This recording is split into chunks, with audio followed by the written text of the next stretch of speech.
Mas então eu posso ter uma caldeira eficiente com baixo rendimento? Pode. Porque se você pensar que rendimento, o conceito de rendimento é vapor gerado por combustível consumido, tonelada de vapor gerado por tonelada de combustível consumido num determinado tempo, na mesma base de tempo, sei lá, um dia, uma semana, um mês, você, por exemplo, duas situações. Você pode ter uma situação onde você tem um combustível úmido e um combustível seco. Imagine que um dia eu estou queimando combustível úmido e outro dia eu estou queimando combustível seco.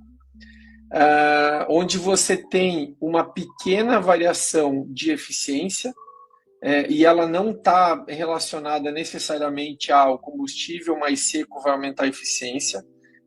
Isso pode ser verdade ou não, dependendo do projeto mecânico na caldeira, mas você tem uma completa uma resposta completamente diferente para rendimento. Vou dar um caso prático. Uma vez um cliente me chamou para fazer um estudo levando em consideração que ele estava pagando muito caro um combustível seco. Seco eram resíduos de indústria moveleira, cavaco de pinos, teoricamente era para ser em torno de 11% de umidade, bem seco. Depois a gente acabou medindo e descobriu que não era 11, era 17, mas o que deixa de ser exatamente bastante seco. Versus um combustível extremamente úmido, em torno de 55% de umidade, cavaco de pinos também. E nas mesmas condições operacionais, queimando combustível úmido para queimando combustível seco, a gente conseguiu partir nos testes uma eficiência de 83% em combustível úmido para 87% queimando combustível seco, ou seja, um ganho de 4 pontos percentuais. Mas o índice do rendimento partiu de, agora talvez eu não vou me lembrar exatamente os números, mas saiu de 2,3 toneladas de vapor gerado por tonelada de combustível consumido no úmido para 5,7 em tonelada de vapor produzido por tonelada de combustível consumido. Obviamente, os custos dessas biomassas são completamente diferentes. Então, você olhar única e exclusivamente a eficiência nesse caso te induz a levar à condição que apenas 4% de ganho não é viável.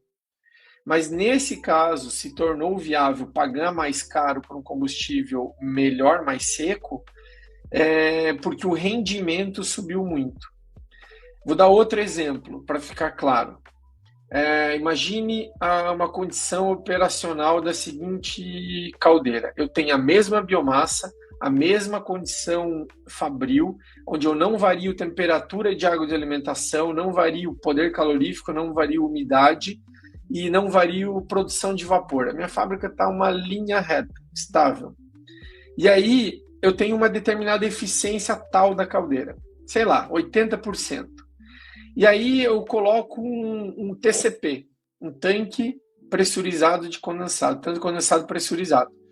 E essa temperatura sai de 80 graus para 120 graus, por exemplo. Qual é o efeito da eficiência? Muito provavelmente não vai ter efeito nenhum. Talvez a eficiência continue os 80%. Porque eu não fiz nada na combustão para mudar isso. Mas o rendimento, com certeza absoluta, vai mudar e vai aumentar. Por quê? Porque eu vou consumir menos combustível para produzir a mesma quantidade de vapor. E isso por quê? Porque eu estou entrando com uma temperatura de água mais quente. Então, às vezes, alguém que possa estar assistindo a nossa live fez um belíssimo trabalho de recuperação de condensado e fez aumentar a temperatura do tanque de condensado, e é um belíssimo trabalho, mas talvez esse trabalho não dê resultado na eficiência. Então, se ele está tentando comprovar o resultado do trabalho dele pela eficiência, talvez ele vai se frustrar. Mas se ele trabalhar pelo rendimento, vai ser um belíssimo case de sucesso, certo? Então, acho que deu para ficar claro que não é a mesma coisa, né? Que não é a mesma coisa e eu posso ter uma caldeira eficiente com baixo rendimento e o contrário também, uma caldeira com alto rendimento, mas não com eficiência.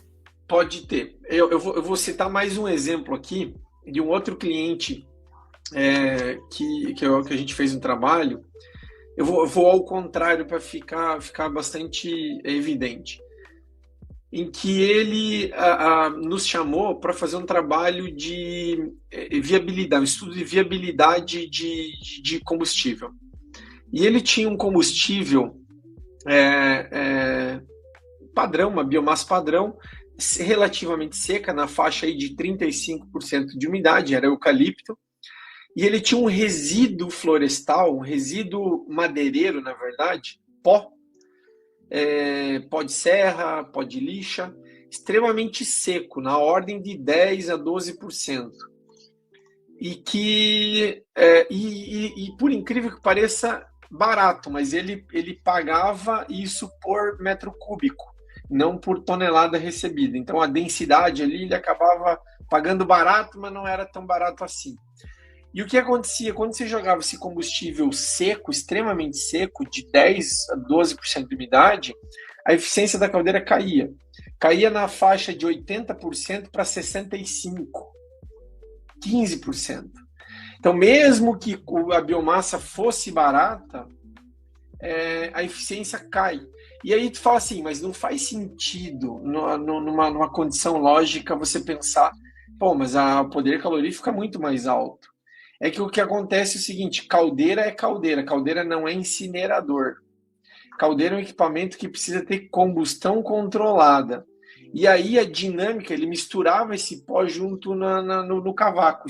Tem densidades diferentes, tem granulometrias diferentes. E aonde eu tinha a região de queima, era a região, o tempo de queima, o tempo de permanência do cavaco. E esse pó que entrava no início, extremamente seco, era arrastado pelos fluxos dos gases do exaustor e entrava sem queimar. Então é meio que esse pó entrava, contribuía muito pouco para a combustão e saía como perdas de não queimados no filtro, fazendo com que a eficiência caísse 15%. E a mistura que ele tinha era mais ou menos em torno de 15% a 20% desse pó.